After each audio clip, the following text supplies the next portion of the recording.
Queridos amigos, bienvenidos nuevamente a este humilde canal, a este estudio, a estas lecturas que tenemos en el libro del Dr. Pentecost.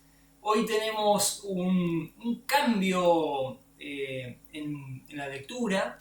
Hemos terminado con la historia de la interpretación que nos ha llevado a través de la historia de la Iglesia, incluso un poco más. Y estamos entrando en algunas partes más prácticas. Yo se los había adelantado en el video anterior y hoy vamos a ver un poco más. Vamos a adentrarnos en un terreno más práctico. Quiero compartirles, para no demorarme, el archivo y vamos a estar mirando esto. ¿Qué es esto? Bueno, capítulo 3. Tenemos el capítulo 3, consideraciones generales sobre la interpretación. Como pueden ver, aquí vamos a repasar una lista de principios por medio de los cuales cualquier persona que se sienta y hable la escritura debería considerar al tratar de interpretar la Biblia. Son 10 principios extraídos del autor Horn, que está citado aquí en el libro de Pentecost, y vamos a repasar estos 10 principios.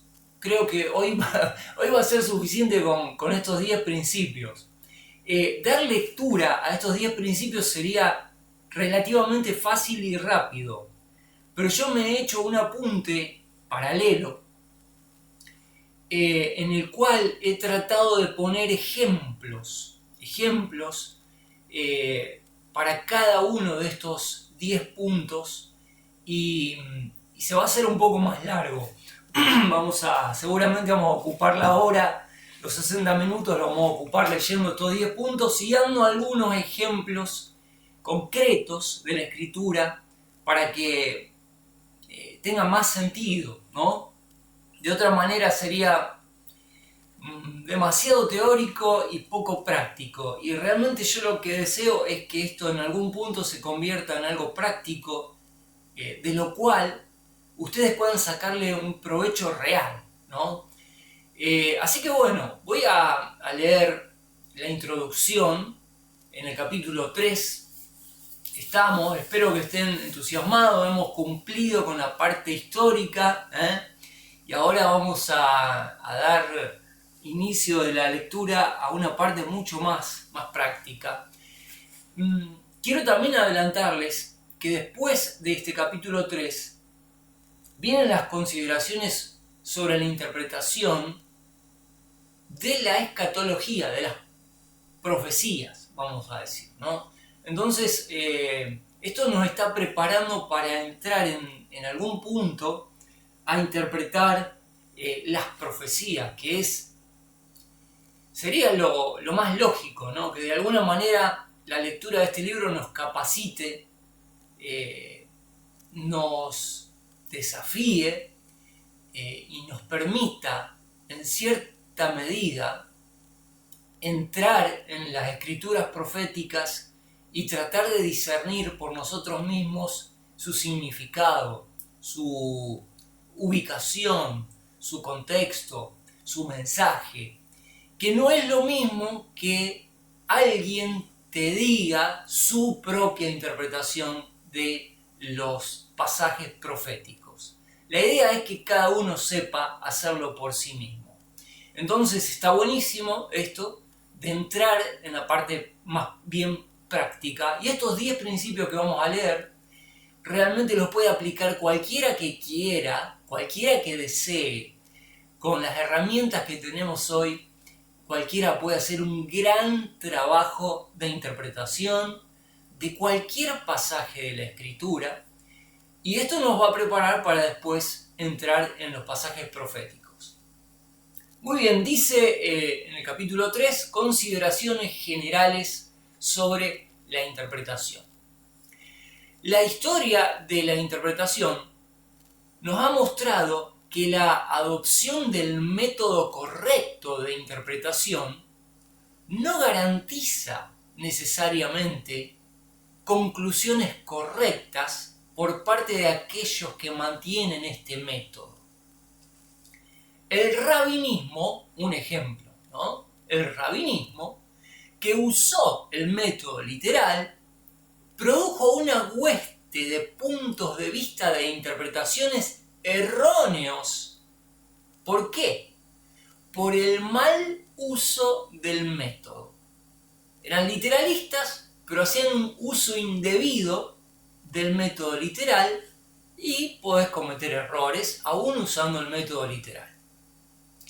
Es por lo tanto necesario establecer algunos principios de interpretación aún después de establecer el método. ¿Se entiende? De manera que el método no sea mal aplicado como para producir falsas conclusiones. Algunos están todavía por definirse entre si van a usar el método alegórico o el método gramático histórico, literal. Pero una vez que uno define cuál es el que va a usar, y son antagónicos, hay que reconocer esto, hay que hacer un buen uso del método. Si vamos a usar el método literal, hay que usar este método de forma correcta. Entonces, lo más lógico es que comencemos por la interpretación de las palabras. Las palabras que conforman el texto que vamos a leer. Estas son cosas que tal vez son verdades, como suele decirse, de perogrullo, ¿no? Cosas demasiado evidentes. Pero yo tengo serias dudas de que quienes están predicando están utilizando pulcramente la interpretación de palabras, en primer lugar. Esto ha seguido de la interpretación del contexto, como pueden ver en el pasaje. Después sigue la interpretación histórica, que viene más adelante, y posteriormente de la interpretación histórica viene la interpretación gramatical. Bueno, todos estos pasos son necesarios para que aquel que se sienta a estudiar la Biblia con fines, digamos, de interpretar para sí mismo o para compartir, para dar un mensaje, debería cumplir con esto. Yo tengo mis serias dudas escuchando lo que se escucha usualmente, generalmente. Yo tengo mis dudas de que aquellos que han sido instruidos en exégesis bíblica recuerden estos principios. Sería bueno volver a las fuentes y hacer un esfuerzo para cumplimentar este proceso a través del cual podemos llegar a una buena interpretación de la Escritura.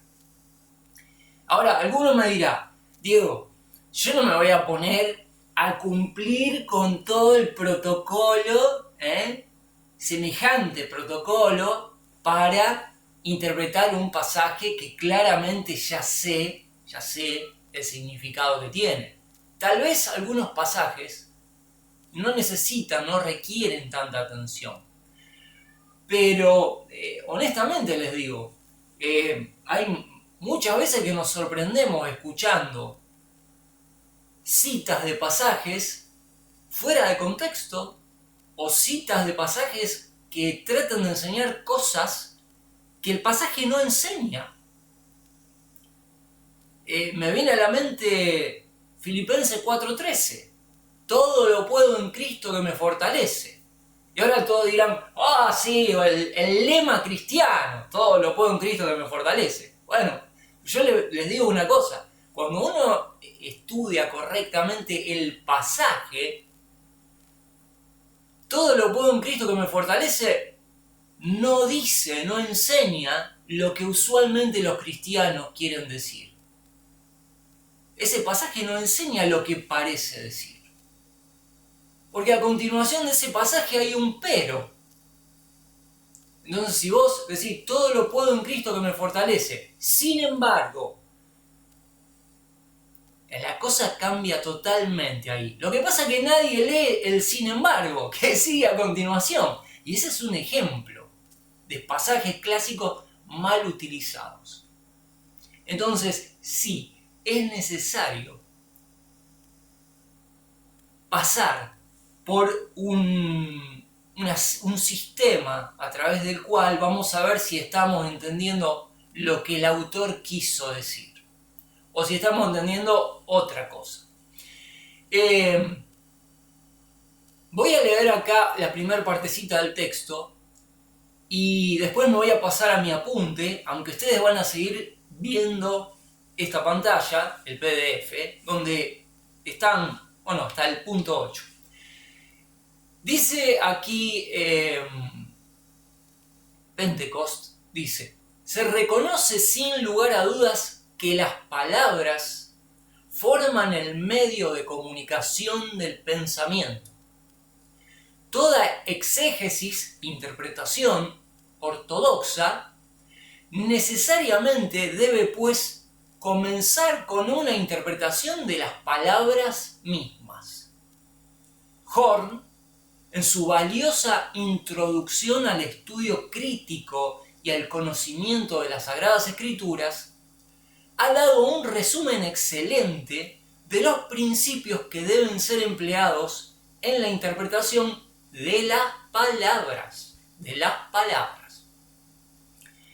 Y el primer principio que nos pone es el número 1, dice, estar seguro del usus loquendi, que es el uso común o el significado común o noción que las personas que hablaron o que hablan esa lengua tienen de la palabra.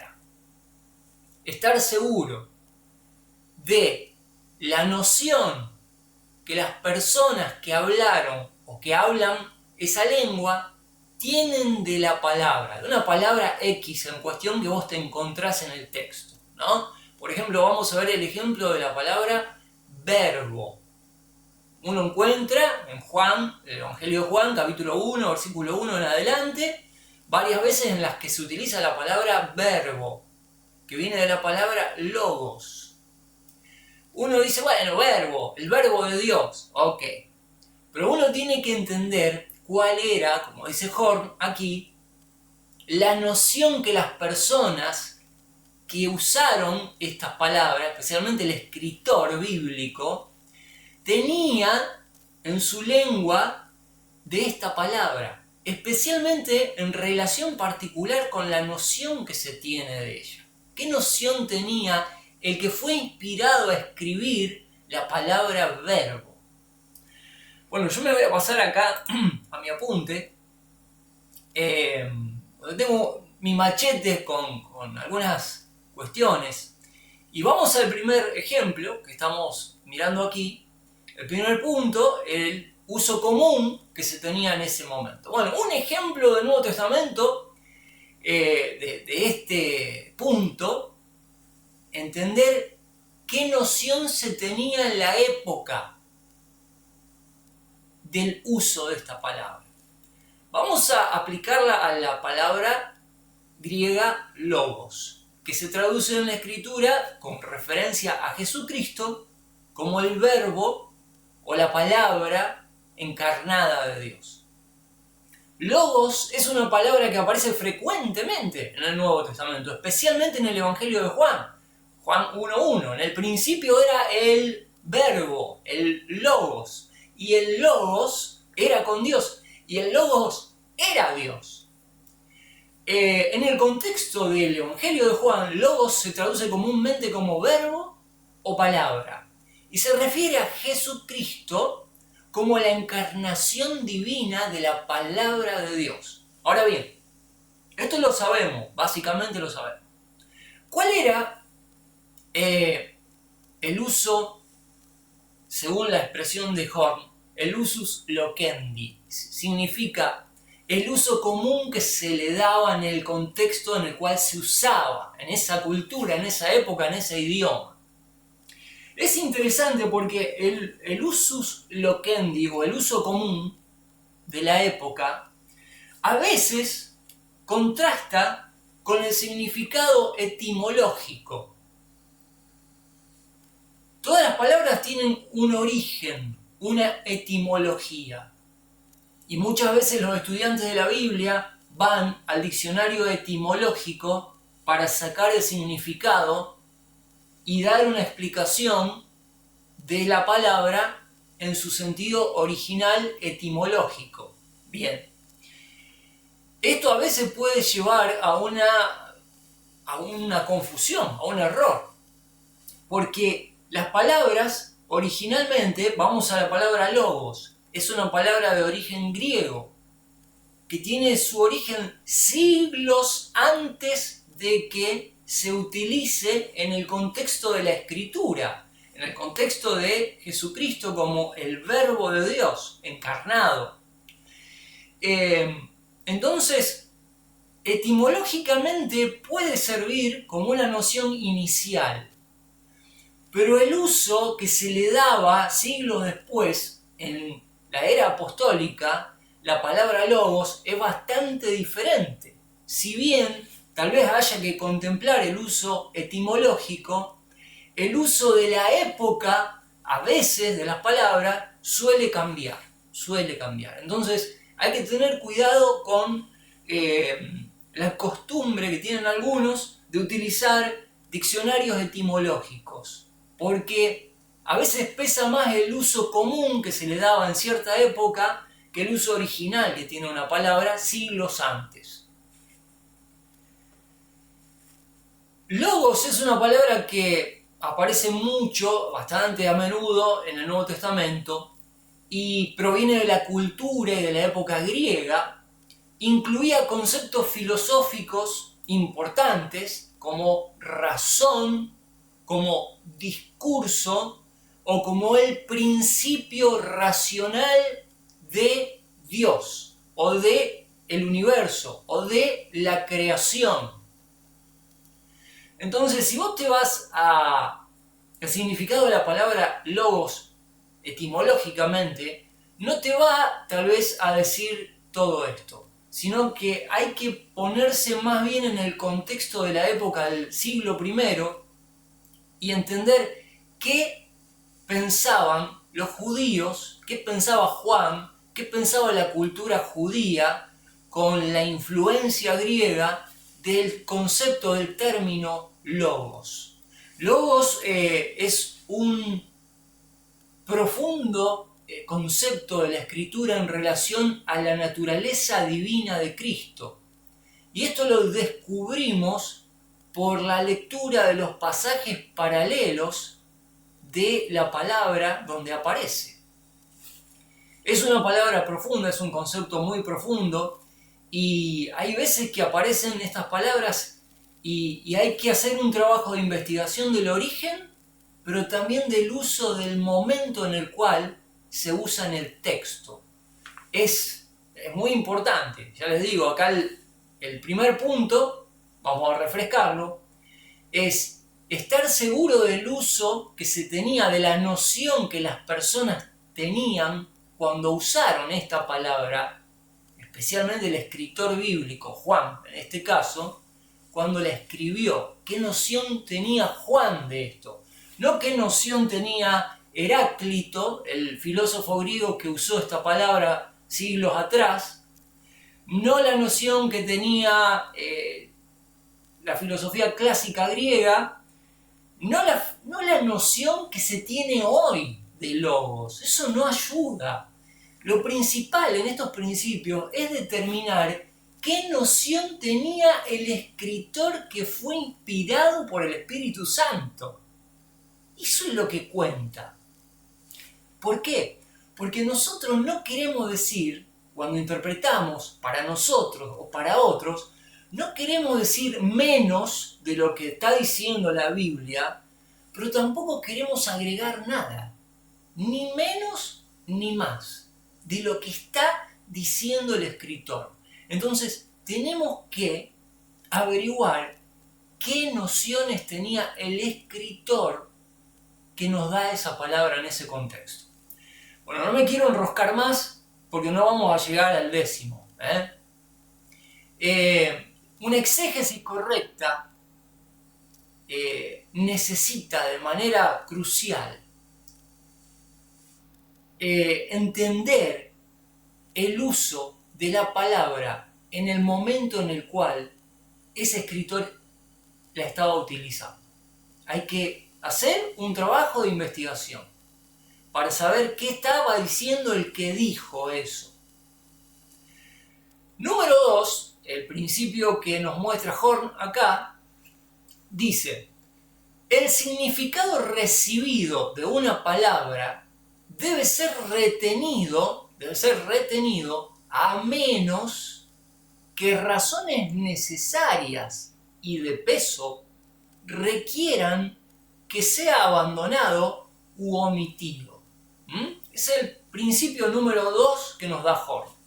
El significado recibido de una palabra tenemos que hacer el esfuerzo por retener ese significado, con una excepción: que haya razones verdaderamente de peso que nos indiquen que el significado normal debe ser desplazado a un segundo lugar y debe ser utilizado algún otro significado. Vamos a un ejemplo de la escritura. La palabra ágape, comúnmente traducida como amor, vamos a decir.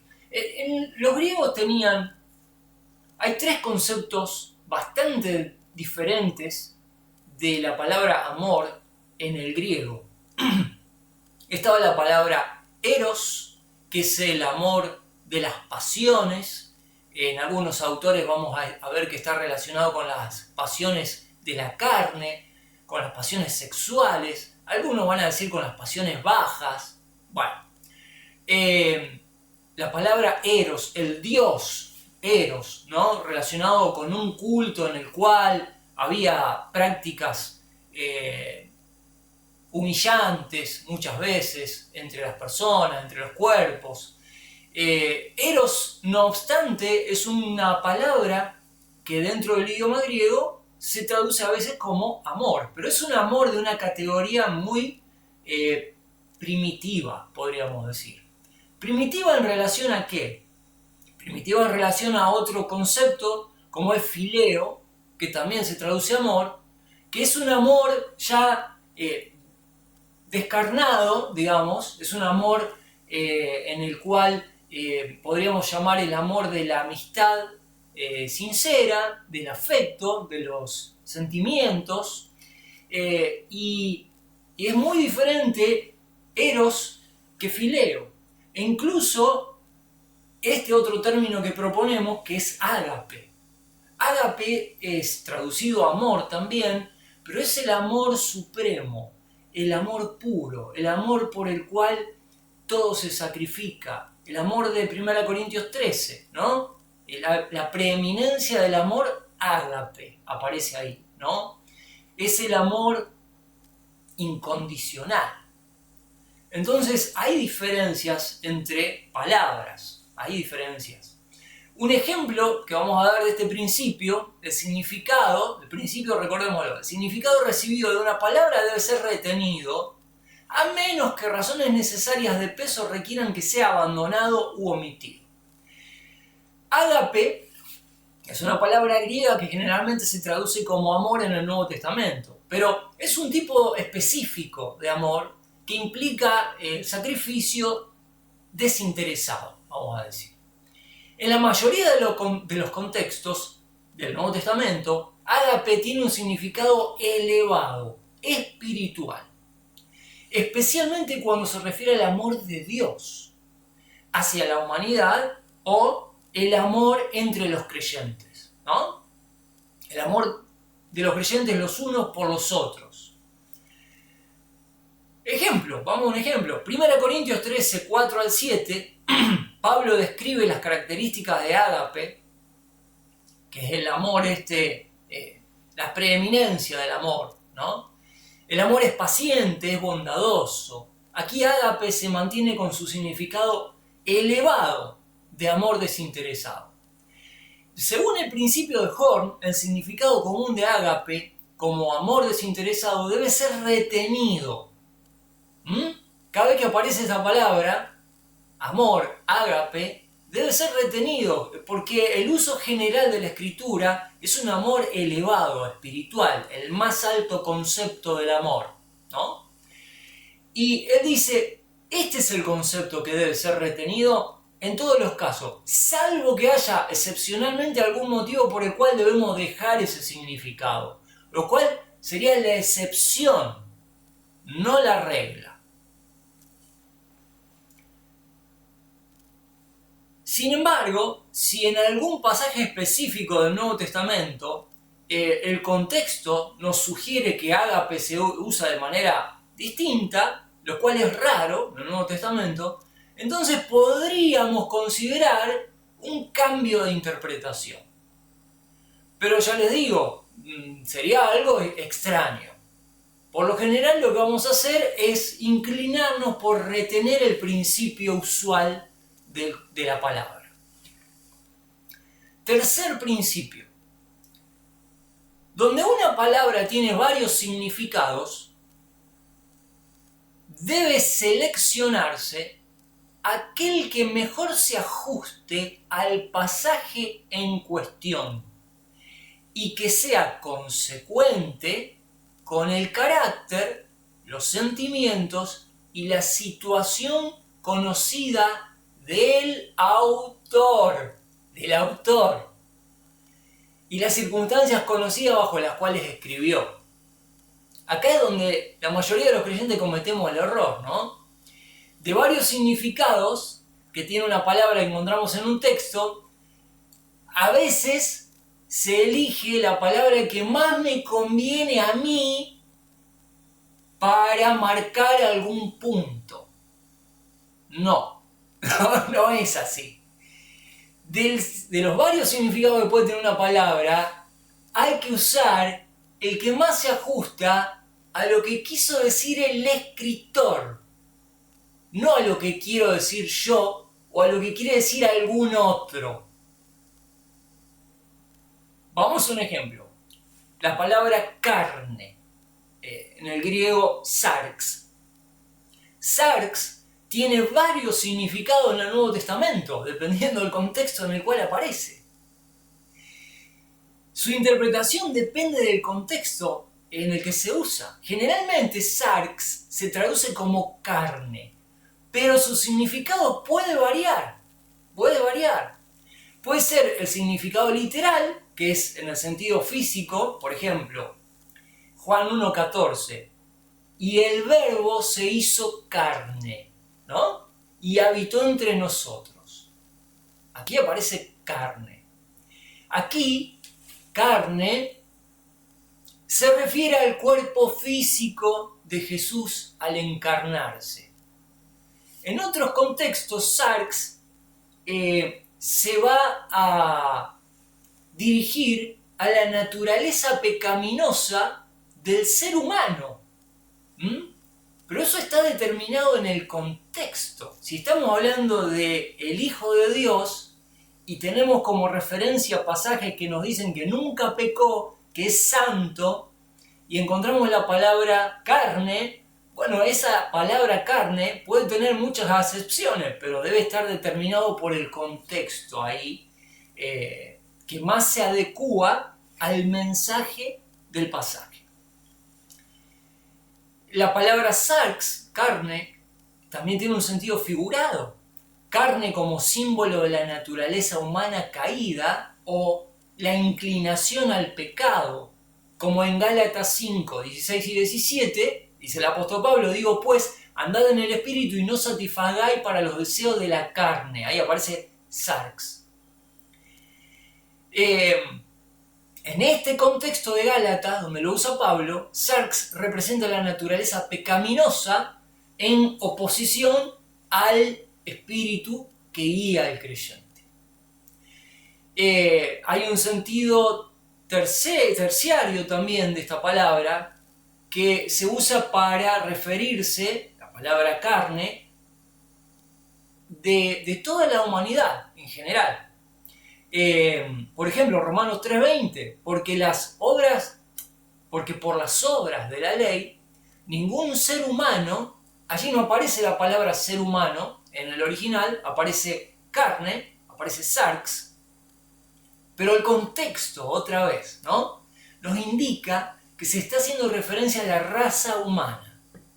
Entonces, por eso se toman la libertad, el comité de traducción, que son expertos en traducir en vez de carne, aunque hay versiones que traducen carne, pero por no ser demasiado claro el término, parece mejor traducir, como traduce, por ejemplo, alguna versión que dice: porque por las obras de la ley ningún ser humano será justificado delante de él. Entonces, hay diferentes significados de una misma palabra, pero hay que aplicar este principio, ¿no? En un pasaje se debe elegir el significado que mejor se ajuste al contexto literario, al carácter y a la intención del autor. En este caso el apóstol Pablo, ¿no? Bueno, no me enrosco más y seguimos por el cuarto principio. El cuarto, ustedes lo deben estar viendo aquí, sí, ahí se ve chiquitito, por ahí el cuarto. Yo estoy, lo voy a levantar un poquito acá para que vean dónde está el cuarto, está ahí. Aquí tenemos el cuarto. Aunque la fuerza de algunas palabras en particular solo pueden derivarse de la etimología, del significado original, sin embargo, no debe ponerse demasiada confianza en esa ciencia frecuentemente incierta, la de buscar el significado etimológico, ¿no? Muchos la tienen fija la norma, no, primero empecemos por la etimología. Suele ser una ciencia incierta el guiarse por el significado etimológico, porque desde la aparición original de una palabra hasta el momento histórico en el cual un autor sagrado utiliza esa palabra, hay un trecho muy largo. A veces cambian las palabras. Bueno, lo vemos en nuestro propio idioma español, esto. Con el tiempo, cómo van algunas palabras adquiriendo significados diferentes. De esto hay que tener cuidado. Repito, aunque la fuerza de algunas palabras en particular solo puede derivarse de la etimología, sin embargo, no debe ponerse demasiada confianza en esa ciencia frecuentemente incierta, porque el significado primario de una palabra es con frecuencia muy diferente del significado común. Es interesante. Vamos a un ejemplo. El ejemplo en el Nuevo Testamento de la palabra iglesia. Un ejemplo de este cuarto principio puede verse en la palabra eclesia, que aparece en el Nuevo Testamento. Etimológicamente, la palabra proviene de dos palabras griegas, que es ek y kaleo. Ek, fuera de, y kaleo, llamar. Por lo que su significado literal podría interpretarse como los llamados fuera. Etimológicamente, esto podría sugerir un grupo convocado o una asamblea llamada fuera de la sociedad en general. Etimológicamente, originalmente.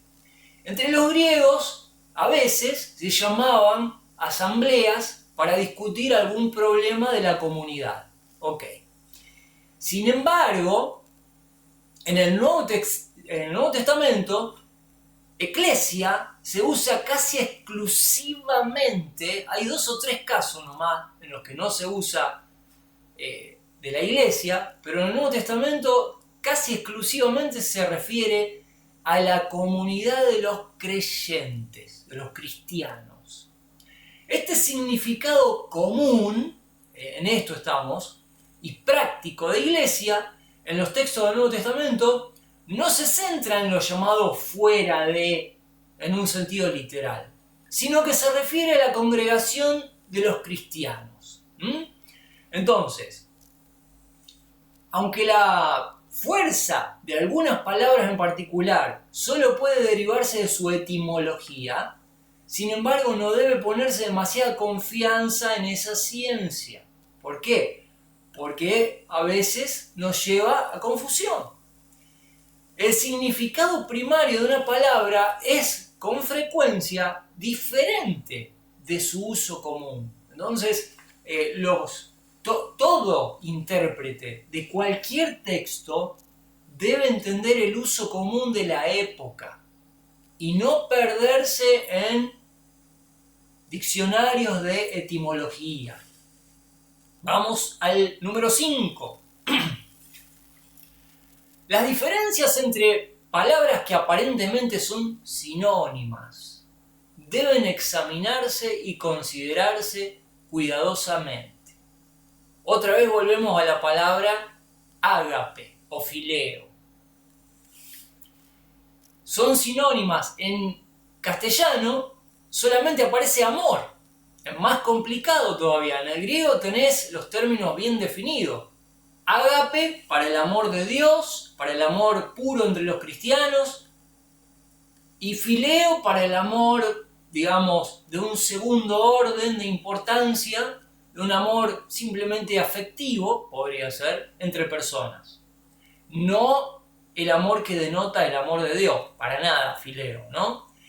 Pero en castellano tenés amor y amor. Vamos a un ejemplo.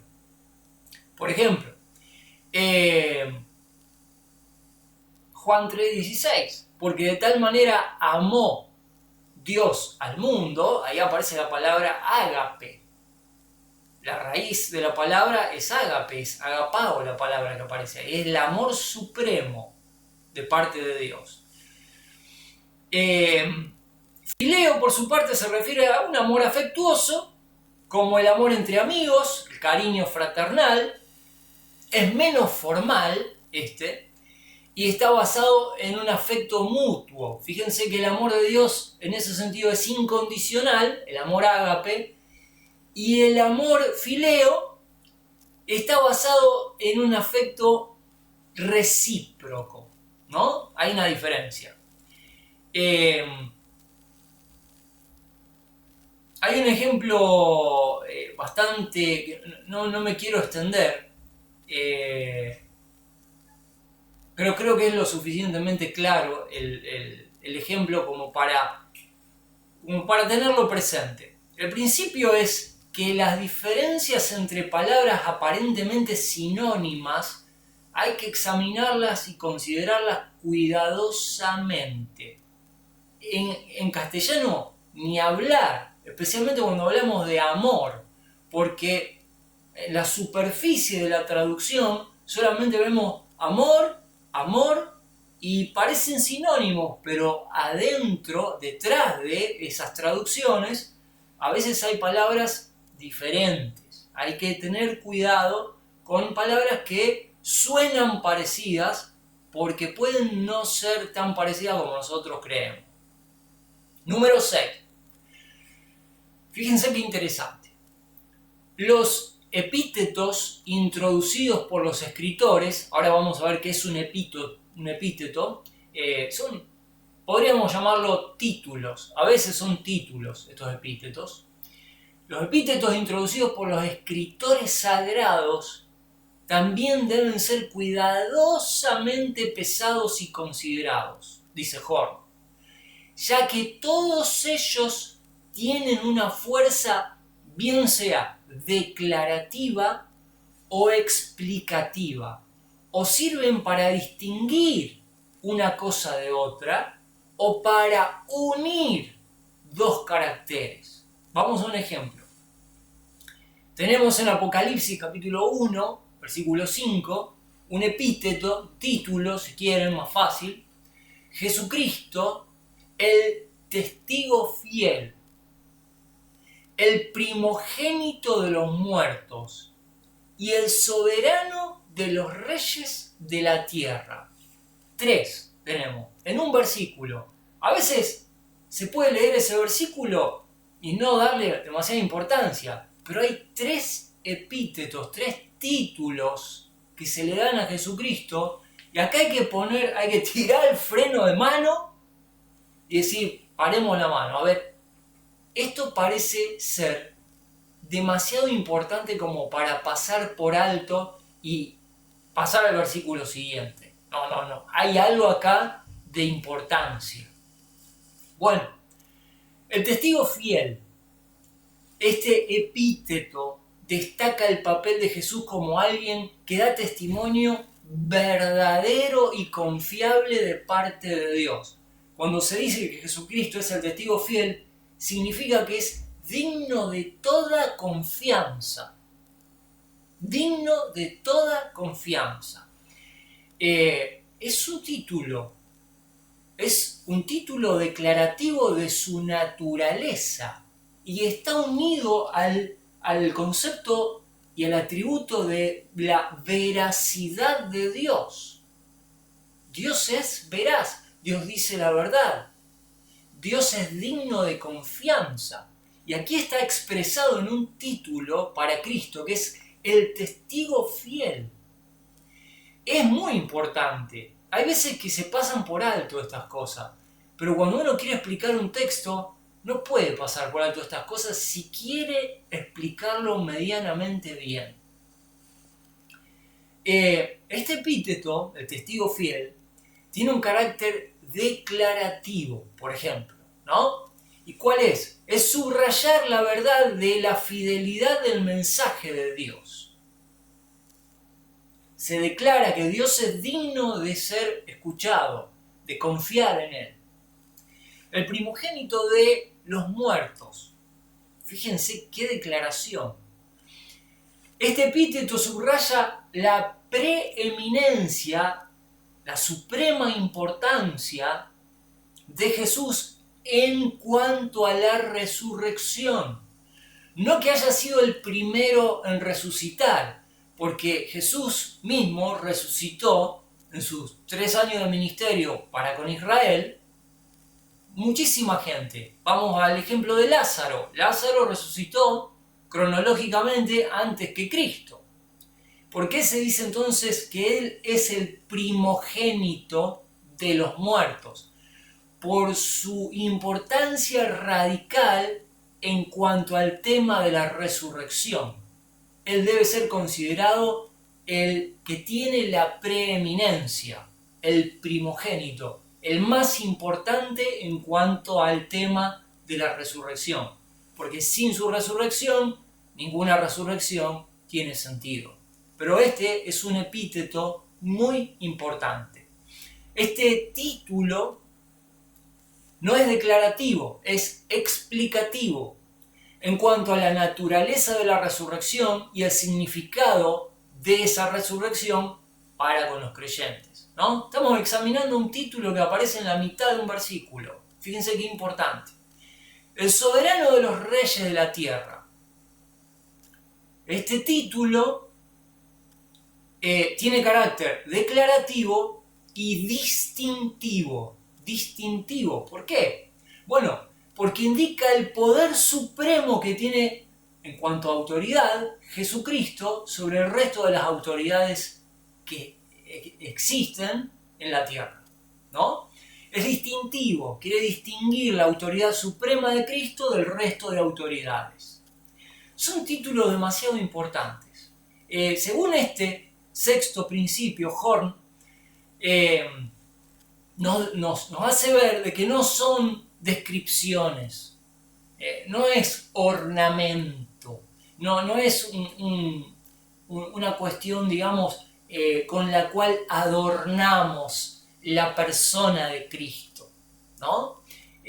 Son títulos declarativos, explicativos, distintivos de la naturaleza de Dios, de la obra de Dios, de la autoridad de Dios. Son, amigos, ¿qué estoy diciendo? Estoy diciendo, estamos en el contexto, en el libro, a ver si entendemos esto. El estudio de las palabras, esto estamos diciendo, amigos. El estudio de las palabras es demasiado importante como para ser pasado por alto. Es demasiado importante. No podemos pasar por alto el estudio de las palabras cuando agarramos la Biblia, la abrimos en cualquier lugar. El que me dice que prepara un mensaje en 15 minutos, no hace falta que le diga qué opino de eso, sin ser yo nadie, ninguna autoridad para opinar, pero basado en el trabajo que sugieren los que saben para hacer una buena interpretación de la escritura, seguramente un buen trabajo va a llevar más de 15 minutos. Bueno, sigamos con el número 7. Vamos a ver cómo estamos de tiempo. 45 minutos. Vamos a terminar. Seguramente vamos a terminar. A ver. Número 7. Casi al final de la página. A veces se usan términos generales en toda su extensión. Y a veces en un sentido restringido. Y si han de entenderse de una manera u otra, depende del alcance, asunto o materia, contexto y pasajes paralelos. ¿Qué estamos diciendo, amigos? Vamos al ejemplo. Número 7. La palabra, por ejemplo, que yo elijo es cosmos, traducido mundo en la escritura. Cosmos generalmente se traduce como mundo, pero su significado puede variar dependiendo del contexto. Por ejemplo, vamos a un sentido general, como dice acá el principio de Horn. Repito el principio. A veces se usan términos generales en toda su extensión. A veces ese término se usa en un sentido restringido. Y si hay que usarlo de una forma o de otra, hay que mirar los pasajes paralelos, el asunto, la materia que se toca, el contexto.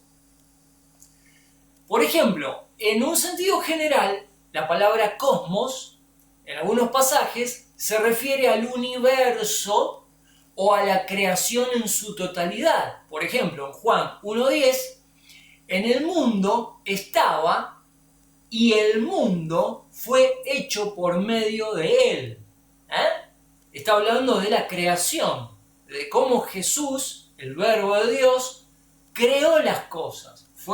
Su autoridad fue tal, la delegación del poder que el Padre dio en el Hijo, la segunda persona de la Trinidad, el Verbo eterno, fue tal que Cristo es el artífice y el principio de la creación. Nos lo dice también el apóstol Pablo extensamente. Lean las epístolas de Pablo, amigo. Dejen de leer el Antiguo Testamento y lean las epístolas de Pablo. Porque yo creo que predomina la predicación del Antiguo Testamento en todos lados. Pero las enseñanzas más elevadas del cristianismo, las enseñanzas que rigen la vida en el espíritu del cristiano, en esta época, están en las epístolas de Pablo. Uno tiene que centrarse en el Nuevo Testamento, especialmente en las epístolas de Pablo, y hacer una visión de todo el panorama bíblico desde la posición en la que nos ubica el apóstol Pablo en ese momento, en este momento. Tenemos que entender el rol que está protagonizando el creyente en este momento histórico, para lo cual hay que meterse en el Nuevo Testamento, las epístolas de Pablo fundamentalmente, y desde allí mirar todo el panorama, porque las epístolas de Pablo, amigo, son la cima de la revelación del Nuevo Testamento. Cuando uno llega ahí arriba, puede observar todo el panorama bíblico de la manera correcta. Todo el panorama bíblico. ¿Uno quiere hacer referencia al Antiguo Testamento? Hágalo desde las epístolas de Pablo. No al revés. Porque si no, te quedás sin el mejor manjar que Dios nos ha dado en la revelación, que es el Nuevo Testamento. Toda la escritura es inspirada por Dios, sí, pero no es lo mismo Éxodo que Gálatas. no es lo mismo. ¿Se complementan? Sí, pero hay una mayor revelación. La revelación de Dios es progresiva, y debemos entender eso. A veces me voy un poquito, pero siento que tengo que hacer el énfasis en esas cosas porque es importante remarcar eso. Entonces acá, por ejemplo, en Juan 1.10, el mundo, cosmos, utilizado en un sentido amplio, se refiere a la creación de Dios. En un sentido restringido, a veces se usa la misma palabra. ¿Y a qué se refiere? Se puede referir a la humanidad o a la sociedad humana que se opone a Dios. Ejemplo, 1 Juan 2.15, no améis al mundo. También aparece la palabra cosmos. No améis al mundo ni las cosas que están en el mundo. Si alguno ama al mundo, el amor del Padre no está en él. En este contexto, cosmos no se refiere a la creación del universo, sino al sistema de valores y prácticas humanas que se encuentra en oposición a Dios, comandado por el príncipe de la potestad del aire, Satanás. Entonces, a veces una palabra puede usarse en un sentido amplio y general, y a veces en un sentido restringido. El contexto es lo que te va a dar la luz en general para saber cómo interpretar. Número 8. A ver, ¿cómo estamos acá? No quiero que se... Ahí está. Número 8.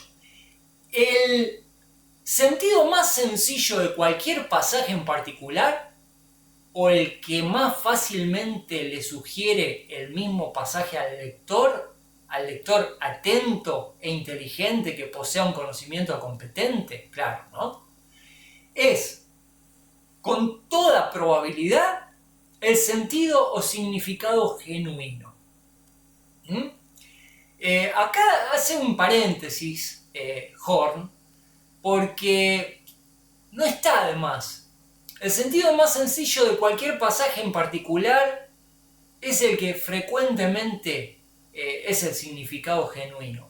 Hay que poner entre paréntesis que esto no significa que cualquiera va a la Biblia y la abre y lee y dice, bueno, esto parece ser esto. Requiere cierta práctica, cierta expertise, cierto trabajo, cierta labor. No nos hacemos al oficio de la interpretación de un momento a otro, de un día para otro. Esto lleva trabajo, es todo un proceso a través del cual uno va entrando en el significado de las palabras, en la comparación de textos, y aunque algunos piensan que ya se la saben toda, yo me doy cuenta que no se lo saben. Siguen tienen errores conceptuales de algunos pasajes que lamentablemente por vagos, por no ponerse a reestudiar las cosas, siguen repitiendo errores de algún momento en el cual interpretaron algo mal y lo siguen enseñando mal. Este es un método que no falla, el método gramático histórico no falla. Si alguien está usando el método literal y está enseñando con el método literal, puede enseñar mal. ¿Por qué? Porque no está aplicando correctamente el método, no está interpretando palabra por palabra como debe hacerse, cuidadosamente. Vamos a un ejemplo de esto, que ya estamos terminando. No me aflojen, aguanten, vamos que ya estamos. Por ejemplo, un ejemplo aquí sería Jesús en Mateo 5:39. Pero yo os digo, dice Jesús, no resistáis al que es malo, antes a cualquiera que te hiera en la mejilla derecha, vuélvele también la otra.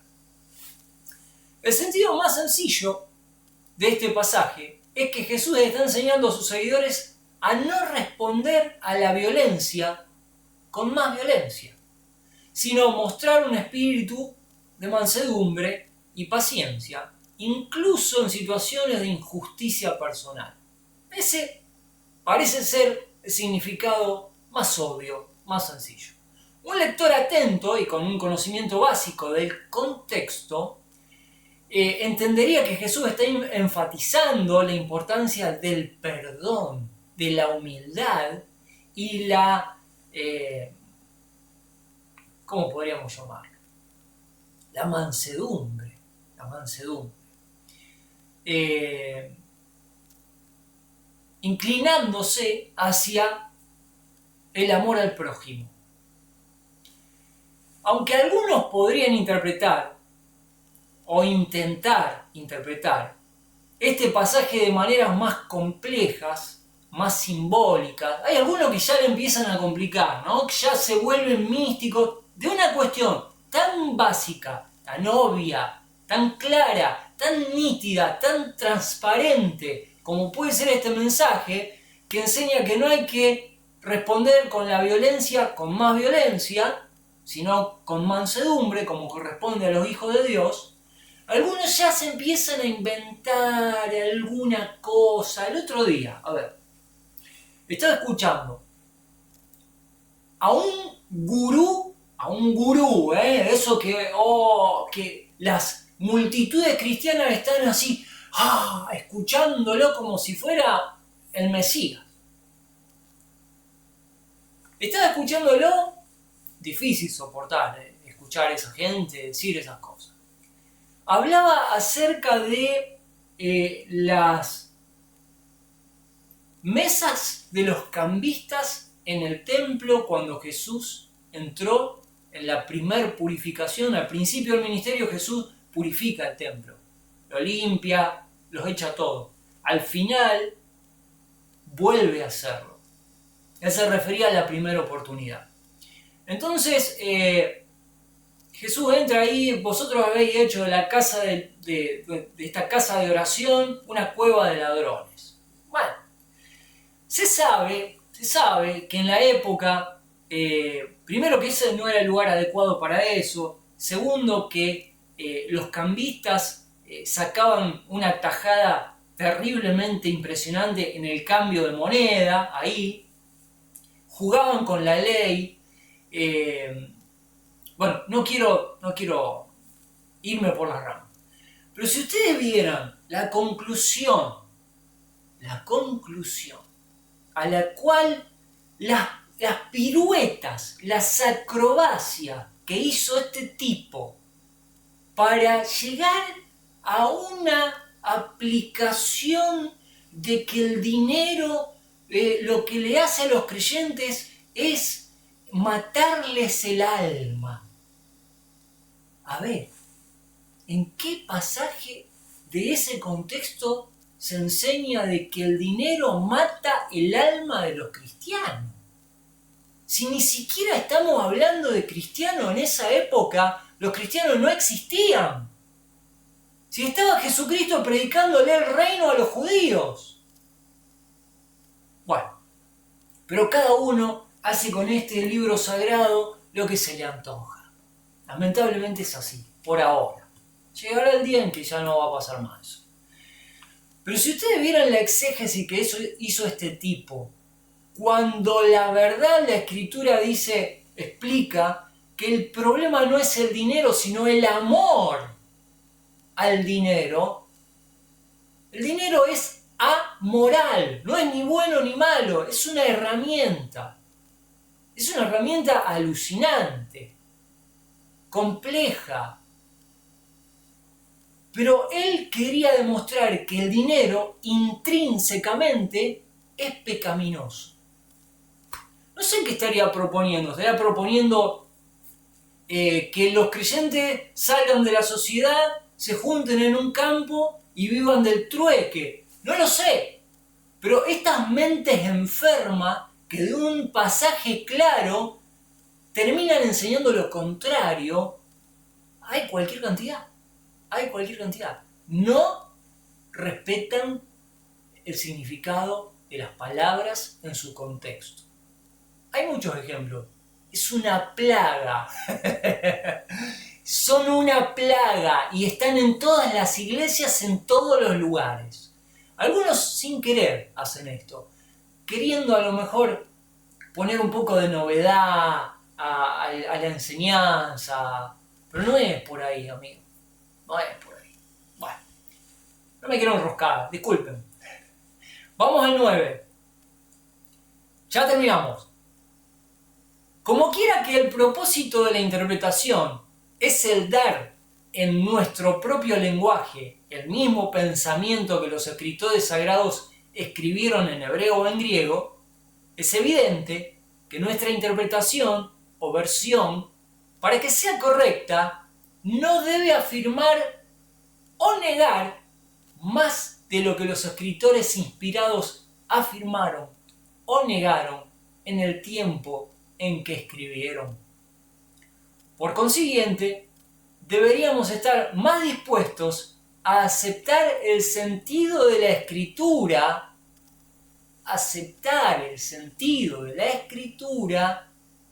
que introducir alguno a ella. Me quedo con el 9, porque frecuentemente el mayor error que se comete en la enseñanza del texto sagrado es es que en vez de extraer el significado que tiene la escritura, es introducir a la escritura un nuevo significado. ¡Wow! Magia, la magia que hacen los predicadores. Cachivaches, eso es lo que son. Son unos cachivaches. Debería darle vergüenza, teniendo una escritura tan clara, introducir en ella enseñanzas que no están. Seamos serios. Esta es la palabra de Dios. No es Condorito, no es Paturuzú. Ejemplo, Génesis, bueno, a ver cómo estamos de tiempo, porque yo me estoy... No. Ya creo que fue lo suficientemente claro, ¿no? En ese ejemplo, bueno, vamos a terminar entonces. Vamos a terminar. Número 10 y leemos este texto, este párrafo final que está aquí y damos por finalizada la lección de hoy. Amigos, la lectura de hoy. Número 10. Cortito y simple. Principio número 10 de Horn. Antes de concluir sobre cuál es el sentido de un texto, como para probar alguna cosa de él, debemos estar seguros de que tal sentido no sea repugnante a la razón natural. Voy a tener que mencionar el ejemplo que tenía seleccionado para que ustedes no se queden con una incógnita. ¿De qué está hablando? Bueno, por tanto, Mateo 5, 29 y 30. Si tu ojo derecho te da ocasión de caer, sácalo y échalo de ti.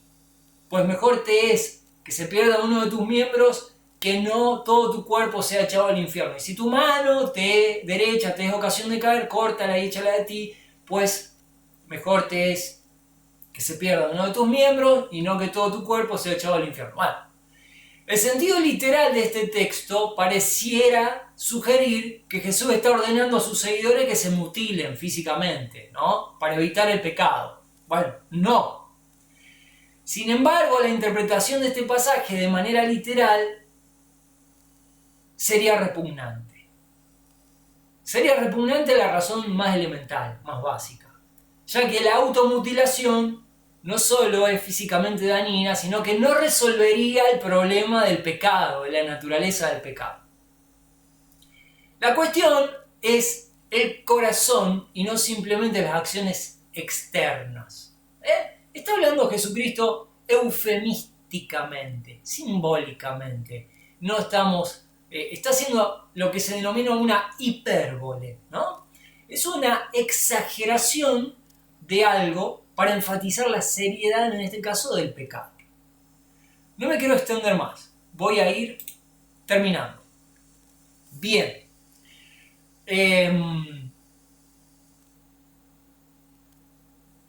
Angus y Green, terminamos con este párrafo, Angus y Green complementan a Horn diciendo: las palabras de la escritura deben tomarse en su significado común a menos que ese significado se muestre inconsecuente con otras palabras en la misma oración, con el argumento que aparece ahí, o con el contexto, o con otras partes de la escritura, pasajes paralelos. De dos significados, debe preferirse generalmente el que parece que fue más obvio para la comprensión de los oyentes o los lectores originales del pasaje inspirado, dando lugar a las maneras de pensar prevalecientes en la época propia de ellos, así como las expresiones figuradas que eran tan familiares que no podían ser la excepción de la regla general. Termino.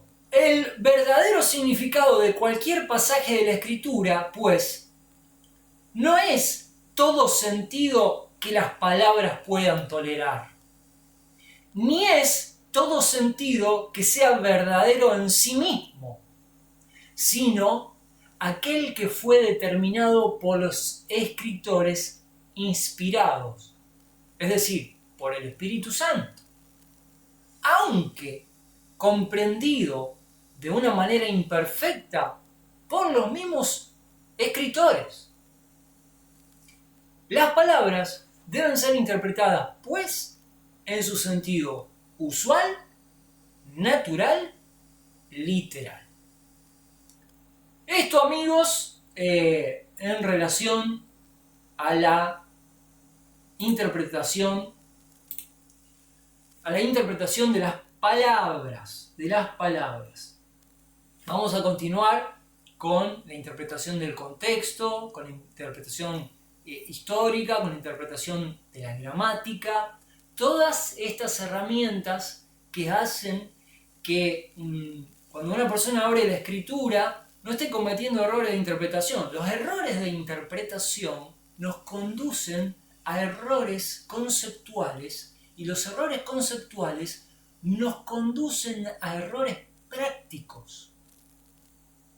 Quiere decir, cuando se entiende algo mal, hay algo mal que no está bien, tarde o temprano termina afectando nuestra vida. Esto es muy simple. Yo quisiera alentar a todos aquellos que escuchan estas lecturas a no creer que la Biblia es demasiado simple de interpretar.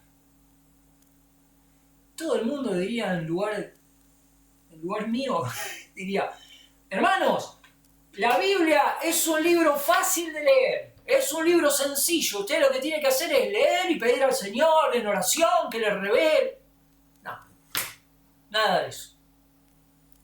La Biblia requiere un estudio previo, un estudio de palabras, requiere libros, diccionario. No tenés diccionario, no importa, tenés un celular, suficiente. Tenés un cuadernito, yo tengo como 1000 acá. Lápiz, virome, papel, trabajo. Transcribir del texto el pasaje a una hoja, ver las palabras, su uso, compararlo con otros usos, la concordancia bíblica, no es tan difícil, pero es laburo, es trabajo, pero tiene su fruto.